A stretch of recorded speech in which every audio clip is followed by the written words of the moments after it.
Բարև Սելինան, դու գտնվում ես իմ ալիքում, մինչև վիդեոին անցնելը մտի հետևի իմ Instagram-ի էջին, անունը Էլին Մարտիրոսյանն է, լինքը կթողնեմ ներքևում։ Այսօր իրար հետ պատրաստելու ենք պիցցա իմ բաղադրատոմսով, որը որ շատ համեղ է ստացվում, որոշեցի ձեր հետ էլ կիսվել, շնորհակալ որ էջում էլի կա տենց վիդեո, բայց այն մեկը լավը չի։ Եկեք հիմա ես ձեզ նոր update արած ցույց կտամ։ Մի խոսքով գնացինք։ Մեզ պետք են ըստ մի քանի պարզ բաղադրիչները, բայց դուք կարող եք նաև ավելացնել ձեր նախընտրած ինչ-որ բաները։ Ես նախընտրում եմ հիմնականում այս մի քանի բաղադրիչները։ Հետո բացում ենք մեր պատրաստի արդեն լուշիկները, իհարկե կատուներին հեռացնում ենք տարածքից։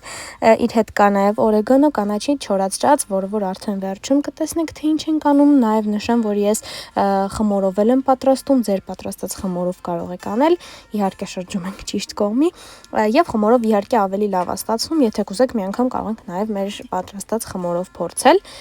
Եվ արդեն պատրաստում ենք մեր պիցցայի սոուսը։ Սոուսի համար ես վերցնում եմ թթվասերը եւ կեչուպը ու ուղղակի խառնում եմ իրար։ Կարող եք իհարկե տոմատ օգտագործել կամ, չգիտեմ, արդեն ձեր նախընտրած բաղադրիչները կարող եք անել, նաեւ կարող եք կոմենտներում գրել, ես անպայման ձեր ասած տարբերակով կփորձեմ։ Եվ այս ամեն ինչը խառնում եմ իրար ու ստանում եմ մեր պիցցայի սոուսը։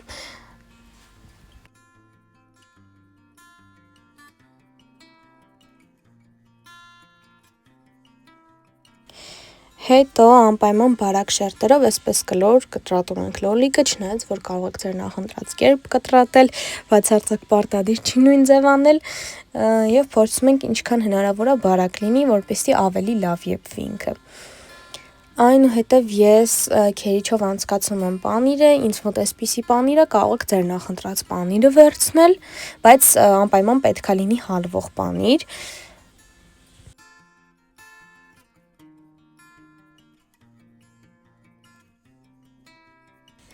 Առաջին պիցցայի համար ես կտրատում եմ խոզապուխտը, իսկ երկրորդը անելու ենք երշիկով, եւ ես կտրատում եմ այսպիսի երկար կտորներով, դուք կարող եք քառակուսի անել, բացարձակ տարբերություն չկա, եւ ուշադիր ենք լինում, որպեսզի իր վրա այս բաները անպայման հանենք, որպեսզի չմնա։ Եվ շարունակում ենք կտրել, դուք կարող եք ելի եմ ասում ձեր նախընտրած ֆորմայով կտրատել, բայց ես միշտ նախընտրում եմ երկար տարբերակը։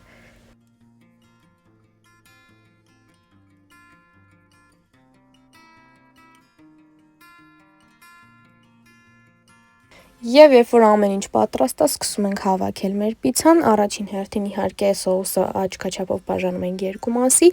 եւ տարածում ենք խմորի վրա ու ցանկալի է որ բաց տեղեր չմնան, ամբողջությամբ տարածվի, որպեսզի ավելի համեղ ստացվի։ Եվ լավ տարածելուց հետո արդեն սկսում ենք շարել մեր բաղադրիչները։ Առաջինը ես կսկսեմ լոլիկից։ Նաև կարող եք, չգիտեմ, ձեր նախընտրած բաները ավելացնել, օրինակ զեյթուն, չգիտեմ, արդեն դուք ինչ որ ցանկանում եք ըստ ձեր ճաշակի, եւ այսպես շարում ենք մեր լոլիկները, հետո ես վրան ավելացնում եմ մեր խոզապուխտը, էլի այնպես որ աշխատում ենք բաց տեղեր չմնա։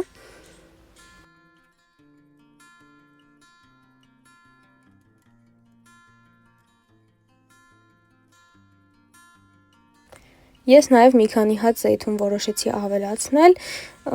դուք արդեն դա կարող եք որոշել ցանկանում եք անել թե ոչ, որովհետև պարտադիր ոչ մի բան չկա։ Եվ վերջում արդեն լցնում ենք պանիրը, ես նախընտրում եմ միշտ երբ որ պանիրը շատ է լինում, որովհետև այդպես ավելի ինքը հյութեղ է ստացվում, բայց եթե չեք սիրում շատ պանիրով, կարող եք քիչ ավելացնել, ես սիրում եմ, որ այսպես շատ լավ ծածկվում է ինքը, եւ արդեն պատրաստում ենք մեր երկրորդ պիցցան, էլի նույն ձև տարածում ենք մեր սոուսը։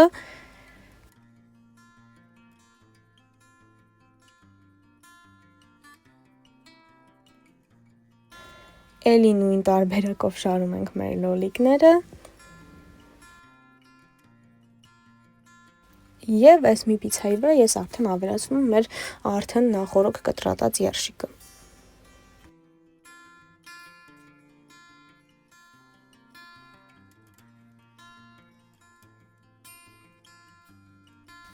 Եթե պանիրը քիչ է, նորից ենք ավելացնում, ես մի փոքր էլի ավելացրել եմ, որպեսզի քիչ չլինի, եւ լավ տարածում ենք։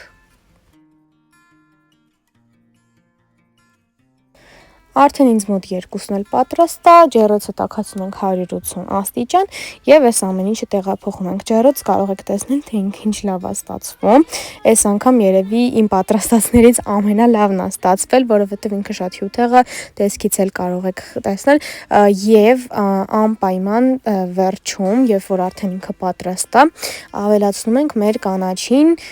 չորացրած կանաչի ամես պետք, ինձ մոտ օրեգանո է, որը որ ինչպես տեսակ մեր խմորի հետ էր, ավելացնում ենք, որովհետև դա շատ լավ արոմատ է տալիս մեր պիցային եւ թողնում ենք, որ այդպես նորից մի 2-3 րոպե մնա եւ արդեն կարող ենք հանել եւ մեր պիցան պատրաստ է։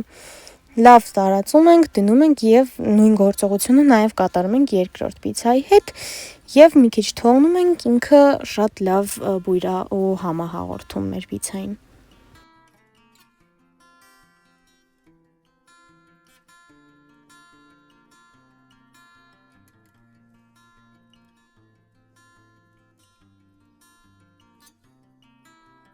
Մի փոքր սպասելուց հետո մեր պիցան արդեն պատրաստ է եւ ասենց շատ սիրուն եւ հյութալի է ստացվել, ոնց տեսնում եք։ Իհարկե լավ կլինի մի փոքր համբերել, որպեսզի սառի եւ այսպես պանիրը, որովհետեւ ամեն ինչը իր վրայից տենց ծորում է ու լավ չի կտրվում, ինչպես տեսնում եք, մենք բավականին տանջվում ենք, որպեսզի կարողանանք կտրել եւ նաև խորհուրդ կտամ, որպեսզի կտրեք մկրատով, ոչ թե սենց դանակներով, որովհետև մկրատով շատ ավելի հավասար է կտրվում եւ ամենակարևորը չի ծորում եւ իհարկե էլի կատուներին հեռացնում ենք տարածքից։ Արդեն մեր երկրորդ պիցան էլ ենք հանել, հիմա կտրատում ենք, ինչպես տեսնում եք, սա արդեն կտրատված է մեծ տանջանքներից հետո։ Փորձում ենք սա էլ կտրատել եւ արդեն պատրաստ է։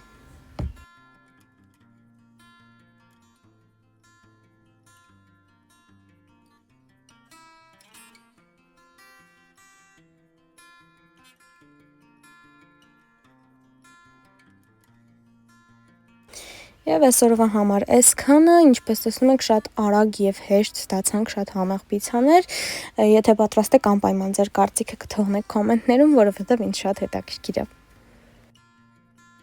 Դե ինչ, այսօրվա համար պատրաստել էի այսքանը, ուսով եմ հավանեցիք, չմոռանաք վիդեոն պահել ձեր լայքերով, բաժանորդագրություններով, հետևել իմ Instagram-ի էջին, անունը Էլին Մարտիրոսյանն է, նաև կոմենտներում կարող թողնել ձեր կարծիքը եւ գրել վիդեոների առաջարկներ, ես անպայման կարդում եմ բոլորը ու անպայման կնկարեմ։ Մի խոսքով այսօրվա համար այսքանը, կհանդիպենք, պակա։